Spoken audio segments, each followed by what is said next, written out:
যে কোনো ব্যবসায়ী তারা ইজারার দরপত্র কেনেন নাই। আমরা ব্যবসায়ীদের প্রতি আন্তরিকভাবে কৃতজ্ঞ।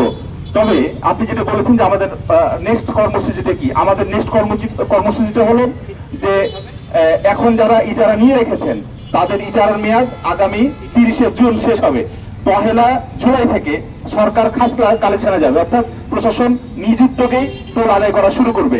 তাহলে যেহেতু কোনো ব্যবসা এখানে ক্ষতিগ্রস্ত হবে না, কোনো ব্যক্তি এখানে ক্ষতিগ্রস্ত হবে না, প্রশাসন যেহেতু তারা টোল আদায় করতে আসবে, তখন আমরা চাঁপাইনবাবগঞ্জের সাধারণ মানুষ, খেটে খাওয়া মানুষ, রিক্সা চালক, ভ্যান চালক, অটো চালক, বাইকার ভাইয়েরা সবাইকে নিয়ে আমরা যাব এবং যাতে প্রশাসন টোল আদায় না করে তার জন্য আমরা দাবি জানাবো। যদি ওনারা দাবি না মানেন, টোলের দাবি আদায় কিভাবে মানাতে হয় সেজন্য যতটুকু কঠোর হওয়া প্রয়োজন, কর্মসূচি যতটুকু কঠোর হওয়ার প্রয়োজন আমরা ততটুকু কর্মসূচি দিব ইনশাল্লাহ। তবে আমরা চাইবো যে কোনোভাবেই যাতে কোনো জানমালের ক্ষতি না হয়, কোনোভাবেই যাতে কোন সম্পদের ক্ষতি না হয়, কোনোভাবে যাতে বিশৃঙ্খলা সৃষ্টি করতে না পারে। আমরা জানি যে বর্তমান সরকার বারবার বলছে যে আমরা জনবান্ধব সরকার। বর্তমান সরকার যদি সত্যি সত্যি জনবান্ধব সরকার হয়, আমরা আশা রাখবো তারা জনদাবির প্রতি সম্মান প্রদর্শন করবেন এবং জনদাবি মেনে নেবেন, চাঁপাইনবাবগঞ্জের মহানন্দা সেতুকে টোল ফ্রি হিসেবে ঘোষণা করবেন। সাহেব উনি আমাদের কর্মসূচি ঘোষণা করেছেন। আপনারা দেখেন যে আমরা কিন্তু সরাসরি রাজপথে আসি নাই,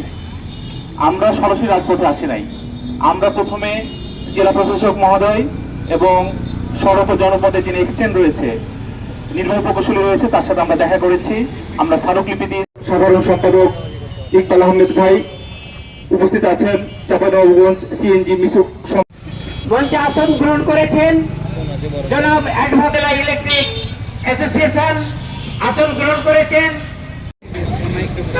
আজকের এই সাংবাদিক সম্মেলন কিসের সম্মেলন?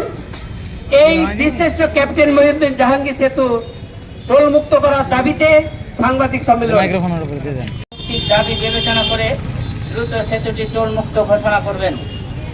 সাংবাদিক সম্মেলনে বুঝতে পারে এবং এই সাধারণ মানুষ যাতে করে আমরা আমাদের সাধারণ মানুষের আর্থিক উন্নয়নের বিষয়ে গণঅভ্যুত্থানের পর আপনারা দেখেছেন যে বাংলাদেশ সেনাবাহিনী তারা এই মহানন্দা